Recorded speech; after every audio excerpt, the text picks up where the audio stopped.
嗨，我是君宁，欢迎来到我的写字教学频道。想让自己的字体快速改变，该怎么做？多多练习，对吗？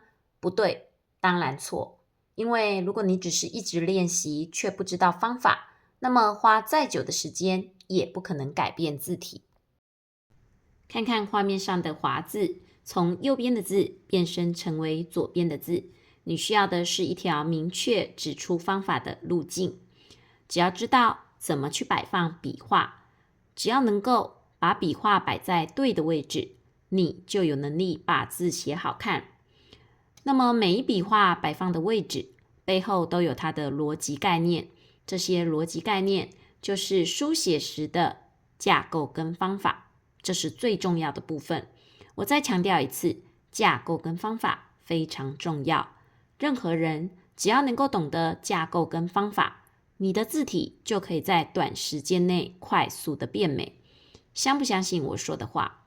你可以拿一支笔跟我一起来练习，在影片结束时，你就会知道我说的话是真的。分享收藏这部影片，这部影片值得你多看几遍。如果我有提供你一些改变和收获，按赞、乐推这则影片鼓励我。如果你想写好字，请订阅我的频道。这个字是频道观众投票要君宁教写的。如果你也想给予教学内容建议，欢迎追踪频道的贴文哦。我们来先对华字做一下结构上的分析，它是上方的草部跟下方的部件所组成的。那华字的笔画中最长的一笔会落在这个位置，这个位置呢就是华字的主笔。我们会把主笔刻意的拉长，这样就能够让字体产生一个优美的姿态。那么我们拉长主笔时，要记得把其他的笔画的长度缩短，让主笔成为最突出最长的一笔。那中央的部分是一笔的竖画，这个竖画呢，把华字拆分成左右大致均等的两个部分哦。在书写华字的时候，我们同时呢也在处理很多的横向空间。我画出来给大家看，这里、这里、这里、这里、这里，我们都可以看作是一个横画的线条。这些横画的线条中间所维持的空间都要大致均等。那我们刚刚拆解了华字的书写步骤，接下来我们所有的笔画摆放就要以这样的书写步骤跟逻辑作为依据哦。在你书写每一笔时，都要记得你刚刚所做的分析，因为这些就是我们要书写华字时的大原则。首先，我们来处理华字上方草字头的部分，先写一笔的竖画。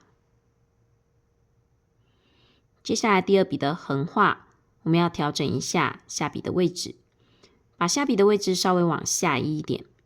等一下我们要往右侧书写后，把这笔竖画切割成上方长、下方短，而书写的这笔笔画被竖画切割后，要呈现左方长、右方短这样子的状态。我们来书写咯。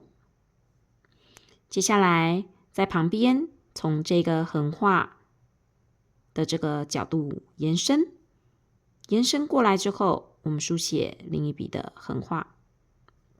接下来这笔竖画书写下来，跟横画交叉之后，会产生竖画在上方比较长，下方比较短，而这笔横画左方比较短，右方比较长这样的现象哦。那么我们就书写下一笔的竖画。像刚刚跟大家分享的草部的书写方式，跟现在画面上呈现的草部的姿态，就是我们在书写草部时使用的结构跟方法。你可以记一下这样子的架构跟方法，书写草字头时把它运用上哦。回顾一下草字头的部分哦，上方要长，下方要短，两侧部分都是这个样子。左侧的部分是左边长，右边短，那么右侧的部分是左边短，右边长哦。接着我们要下一笔的横画，这一笔的横画一旦书写了之后，就会跟上方草字的横画部分形成了一块横向的空间区域。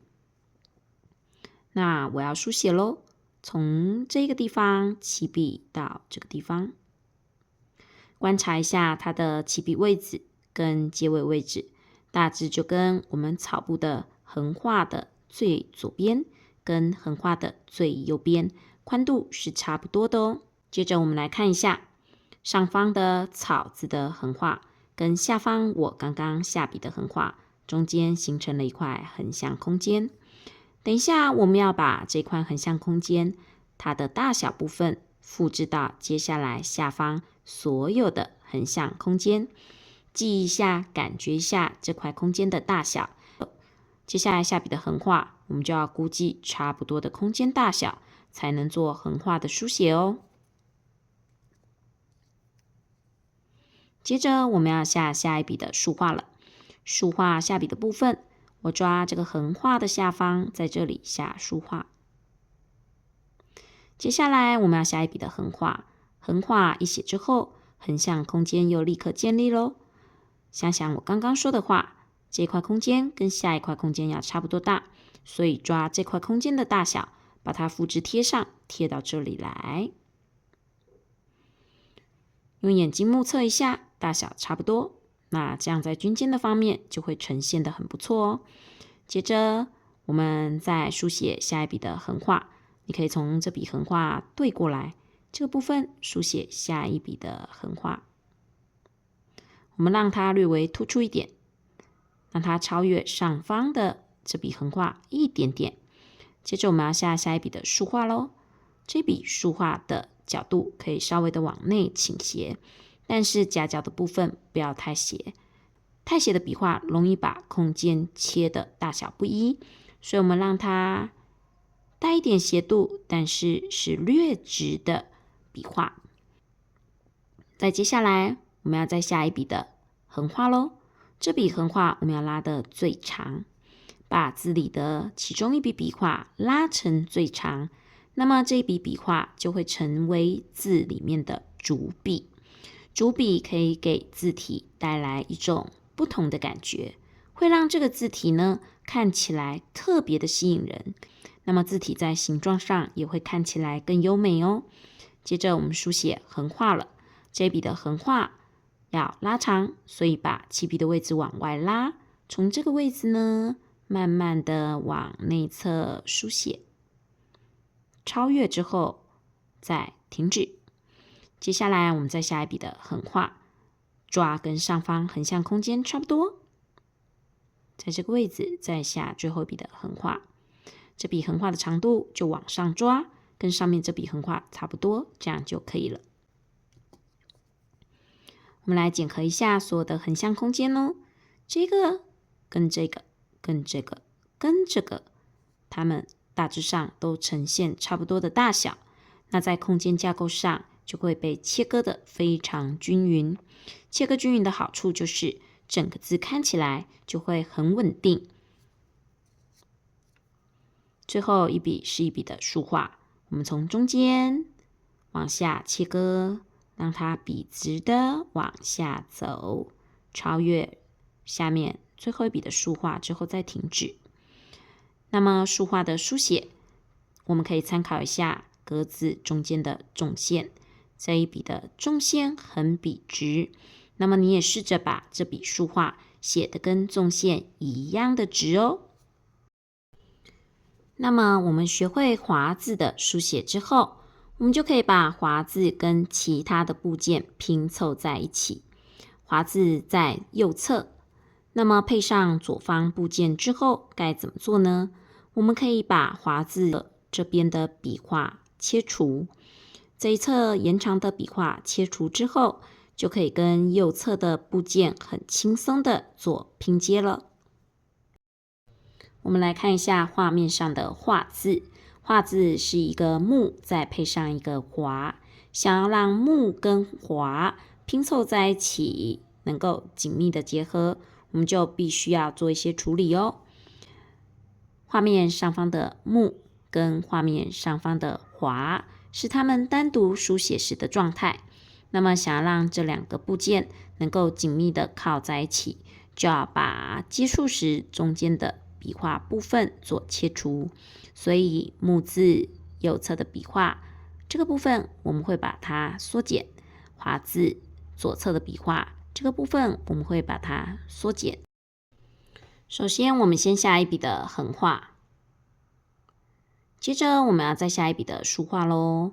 这笔竖画笔直的往下书写，接着我们要下一笔的撇画，这里有块空间，撇画一书写之后，两块空间要被切的大致差不多，所以在这边书写撇画往下。再来我们再书写点画咯，点画从这里短短的点出就好。部件跟部件拼接时，中间会有一道隐形的墙，这道墙的存在是为了让两边的笔画都能够放在自己该放的位置，不要伸得太长，才不会去影响干扰隔壁的部件哦。接下来划字的部分，我们在单独字书写时有做很详细的说明，如果你忘记了，记得再去复习哦。我们先写了竖画，接着再写横画，再一笔的横画，记得对着书写，接着再下一笔的竖画。接下来的横画的部分，空间要抓平均哦，横向结构的部分都要好好的处理，让它的空间大小大致一致。接下来我们再下一笔的竖画，再接着下横画，再接下来再一笔的横画，再接着下竖画。再接着这一笔笔画呢，它的长度在单独字时要拉得很长，成为字里的主笔。但是左右结构在拼凑时，这笔主笔在左侧的部分就要加以截断，所以我们从这边出发就好。右侧的部分能就做一个延伸，让它去呈现主笔的感觉。再接着我们在这边再下一笔的横画。最后一个部分就是竖画咯，从上而下书写竖画。画这个字，左边有一笔竖画，右边也有一笔竖画。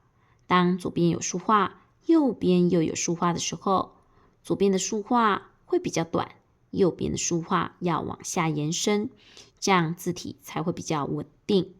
这就是左有竖，右有竖，右竖要拉长的道理哦。你有跟着一起练习吗？现在的我很期待你的回馈。按照我分享的架构方法，你有感觉到自己的字体真的有改变吗？如果你只是看着我写，你要怎么改变呢？真正的改变要从一笔一画的书写中调整。所以现在用你的手拿起一支笔，跟着我一起练习吧。有跟着一起练习的朋友，留个言告诉我，就写我有练习哦。这个影片中分享的是我15日美字养成班课程内容的一小块缩影。如果你觉得这部影片有点效果，那么你可以更预期15日美字养成班能够带给你更多的帮助。在系统化知识的编排架构下，你的收获会比这部影片多10倍、多100倍哦。现在你可以做一个抉择，选择自己在一堆影片中找进步，或是选择从一门好课程中找进步。你觉得什么样的方式会让自己进步得更快呢？如果我是你，我会加入这门课程，因为我知道人生是不可能无限延长的。在有限的生命中，你想要呈现无限的可能性，那么你需要更有效的方法。15日美字养成班提供你最有效、最有系统的教学，我在那里等你来加入。行动吧，现在就开始你的美字之旅。错过了现在，1年后再回头看，你的字依旧不会有任何改变的。课程的资讯在留言栏处。现在价格非常优惠，我们必须说，价格只会随着时间慢慢的调涨哦。如果你想知道先加入课程的学长姐他们学习课程的学习经验跟心得，那么滑到评价处去看一看吧。也许看了之后，你会对我们的课程更有信心哦。我们的网站中还有字帖的贩售，去逛逛吧。希望每一个正看着这则影片的你，都能在未来的某一天写出令人眼睛一亮的吸睛美字哦。那么今天的分享就到这边咯，我们下部影片见，拜拜。